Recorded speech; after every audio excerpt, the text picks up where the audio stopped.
this week's Torah reading, which is called Miketz, at the end, we find that at the end of 2 years after Yosef remained in jail 2 more years, we find the dreams of Pharaoh, the king of Egypt.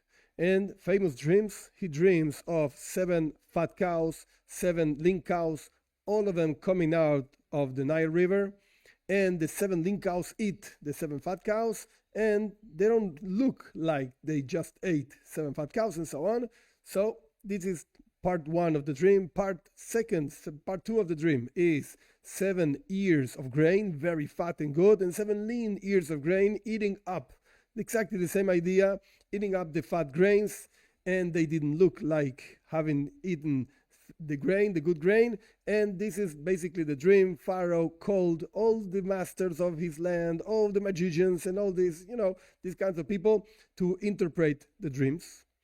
And basically they offered interpretations, but those interpretations were not really good for Pharaoh. And that's when, we're going to learn more details about this, but that's when one of the nobles of Pharaoh, the one that served the cup of Pharaoh and so on, he remembered that there's such a guy, Yosef, in jail. He interprets dreams. We learned this in the previous reading. And they called Yosef, and he basically offers a fantastic interpretation of the dreams.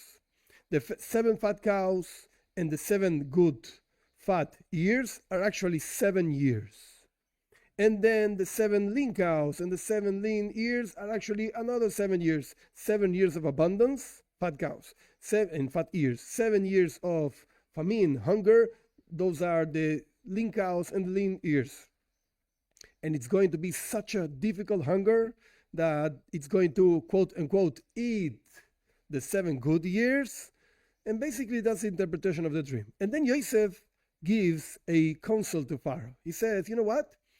Right now, you should look and find a very wise person, and this wise person should actually control the gathering of grain through the 7 good years. You should store as much as grain as you can, and that's going to be the grain that you're going to eat in the 7 bad, hunger years of hunger.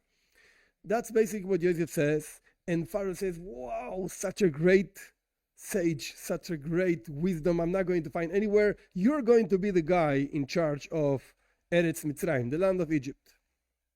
Now, there are a few details over here that need to be analyzed to try to understand what's really the wisdom of Yosef.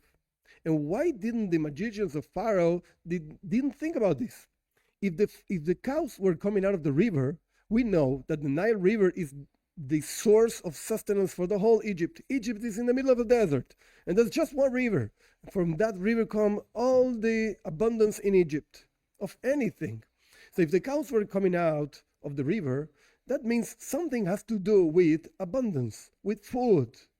And if lean cows are coming out of the river, that means from the river, from the source of sustenance, something bad is coming. So it doesn't look like such a great wisdom of Yosef to understand that 7 fat cows, 7 lean cows, 7 good years, 7 bad years, it's not such a difficult thing.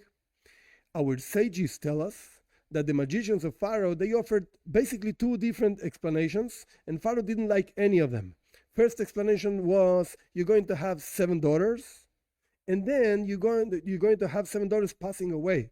God forbid, 7 good daughters, so to speak, they're going to be born. 7 bad daughters, they're going to die. And they offered another explanation. You're going to conquer 7 places, and then 7 places are going to rebel on you. Basically at the same time, because that's what we see. The whole problem of the dream was that the 7 fat cows actually lived at the same time as the 7 lean cows. And the same thing happens with the ears.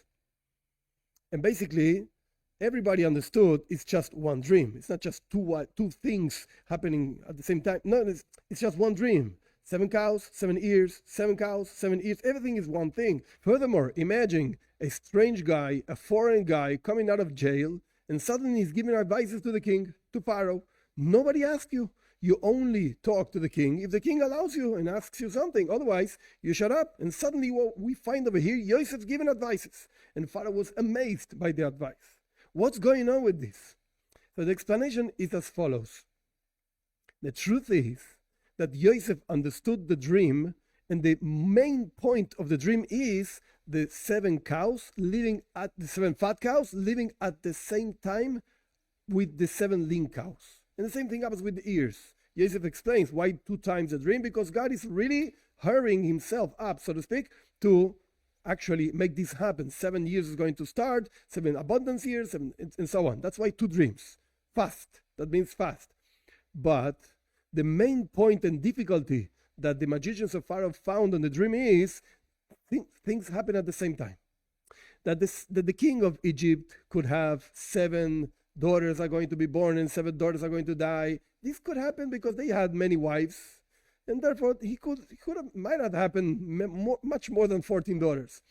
And that's happening at the same time. But still, the Pharaoh didn't really feel this was good. Why? Because daughters don't come out of the Nile River. They come out from somewhere else. So Pharaoh didn't find this explanation proper. Now, about the 7 cities being conquered and 7 cities rebelling, this is not so common. That a king goes out to conquer 7 new places at the same time, and suddenly at the same time he wages war with 7 other places, 14 fronts of war at the same time. Is not really common. So that's why Pharaoh didn't like the explanation of his magicians. But the explanation of Yosef explained perfectly this idea of the 7 fat cows living at the same time with the 7 lean cows. Why? Because exactly this is the point of the advice of Yosef. The advice of Yosef is not something added to the interpretation of the dream. It's part of the interpretation of the dream. While you're having abundance years, you should know that within those years, throughout those years, you have to store grain in order to be able to live in the bad years, in the hunger years. That's why Yosef says, from the dream itself, you can learn that you have to do something in order to have abundance or food in the bad years. That's why during the good years, you're thinking about the bad years. And during the bad years, you're eating the food of the good years. That's what really amazed Pharaoh. He found the action, what has to be done within the dream itself, in the interpretation of the dream itself. And this is what actually Yosef explained. Good years, bad years. During the good years, work for the bad years.